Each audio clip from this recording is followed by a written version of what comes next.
பூவுக்குள் ஒளிந்திருக்கும் கனி கூட்டம் அதிசயம். வண்ணத்து பூச்சி உடம்பில் ஆவியங்கள் அதிசயம்.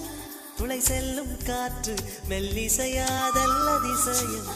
குருநாதர் இல்லாத குயில் பாட்டு அதிசயம்.